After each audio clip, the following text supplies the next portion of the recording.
নমস্কার, সৌভাগ্য ও সমৃদ্ধিতে আপনাদের আরো আরেকবার স্বাগত জানাই। আপনারা দেখছেন সৌভাগ্যের সিঁড়ি দিয়ে উঠে ঠিক সমৃদ্ধির বাগানে পৌঁছে যাওয়া। আপনি বাড়িতে নতুন মন্দির বানাচ্ছেন, বাস্তুমতে কোন রং বেছে নেবেন সেটা জানুন, মন্দিরটাই বা কোথায় করবেন। তাহলে শুরু করি, চলুন আজকের ভিডিও।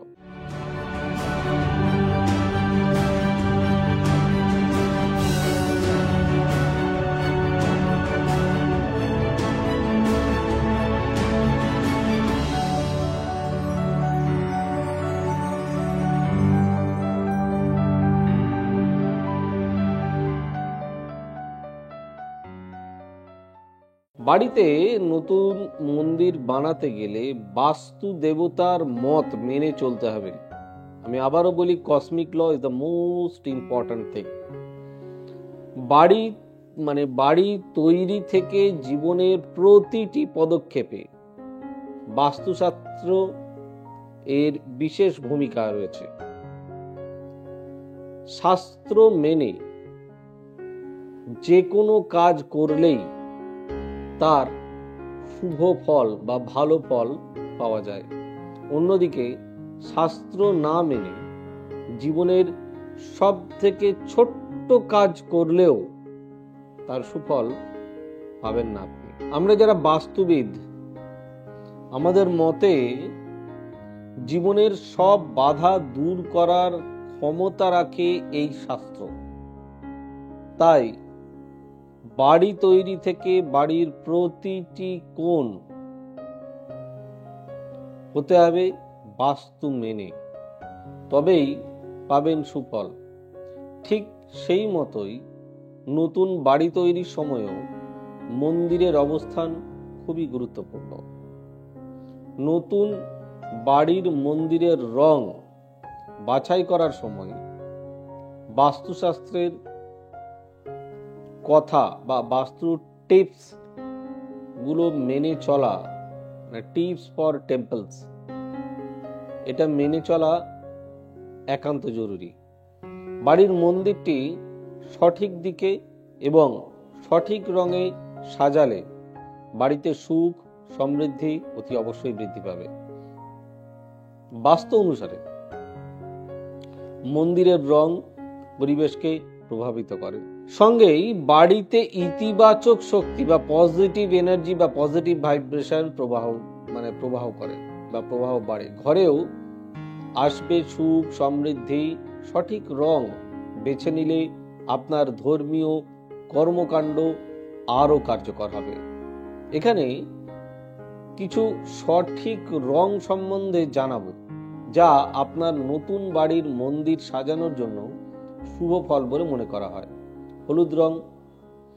হলুদ রং সুখ ও সমৃদ্ধির প্রতীক। এই রংটি মন্দিরের জন্য বিশেষ শুভ বলে মনে করা হয় এটি সৃজনশীলতা এবং সমৃদ্ধি বাড়ায়। হলুদ রং দিয়ে মন্দির সাজানো বাড়িতে ইতিবাচক শক্তির সঞ্চয় করে, সঙ্গে মনকে শান্ত করতেও সাহায্য করে। শাস্ত্র মতে বিশেষ করে ভগবান বিষ্ণু ও মাতা লক্ষ্মীর মন্দিরের জন্য হলুদ রং সব থেকে বেশি ভালো। ক্রিম কালার, ক্রিম রঙও মন্দিরের দেওয়াল ও আসবাবপত্রের জন্য একটি খুবই গুরুত্বপূর্ণ রং। এই রংটি শান্তির প্রতীক। এটি ঘরের সুখ শান্তি সমৃদ্ধি বজায় রাখতে সাহায্য করে। শাস্ত্র মতে এই রংটি মন্দিরের পরিবেশকে শাস্ত্র ও ভারসাম্যপূর্ণ করে তোলে, যার দরুন সকল প্রকার ধর্মীয় কাজে মানুষ শান্তি অনুভব করে। সাদা রংকে বলা হয় পবিত্রতার প্রতীক।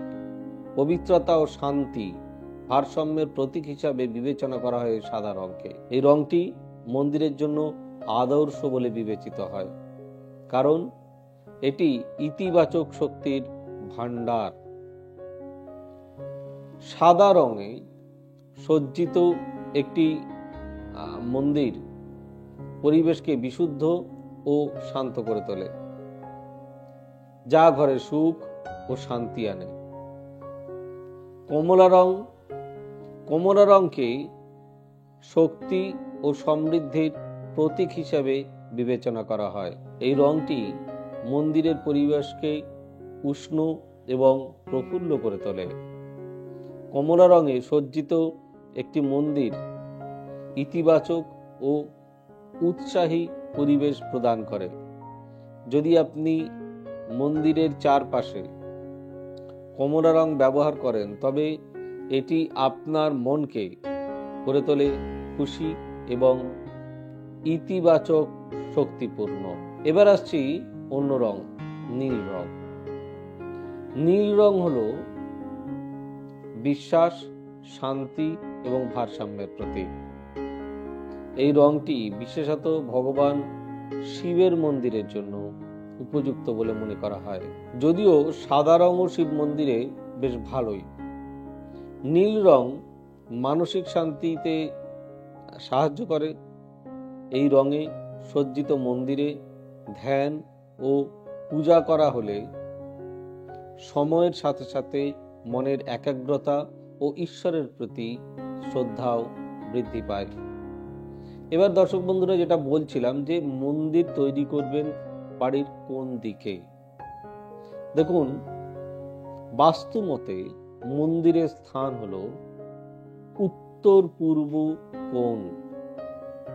এই উত্তর পূর্ব কোণকে বলা হয় ঈশ্বরের স্থান। তাই এইখানে যদি মন্দির করেন তাহলে তার সুফল আরো বেশি পাবেন। যাই হোক, কেমন লাগলো ভিডিওটি অতি অবশ্যই জানাবেন। ভালো লাগলে লাইক, শেয়ার, কমেন্ট এবং চ্যানেলটি সাবস্ক্রাইব করতে ভুলবেন না। আর আমাদের অফিসিয়াল ওয়েবসাইট www.astrosavysachi.com। আপনারা পাবেন আমাকে ফেসবুকে এবং ইনস্টাগ্রামে সৌভাগ্য সমৃদ্ধি লিখে। আর আমাদের বুকিং নাম্বার 8335012267, 9830006733, 9830240199, 9830092045। সকলে খুব ভালো থাকুন, সুস্থ থাকুন। দেখা হচ্ছে ঠিক আগামী পর্বে। God bless you. Bye bye, নমস্কার। এবার থেকে সব্যসাচী ব্যানার্জিকে পাওয়া আরো সহজ। আপনারা অনলাইন বুকিং করতে পারেন একটা সুন্দর নাম্বার দিয়ে, 9734454545। আপনারা পাবেন ফেসবুক, ইউটিউব এবং ইনস্টাগ্রামে। আপনাদের চোখ থাকুক সৌভাগ্য ও সমৃদ্ধিতে। চোখ রাখতে পারেন আমার ওয়েবসাইটে www.astrosavysachi.com।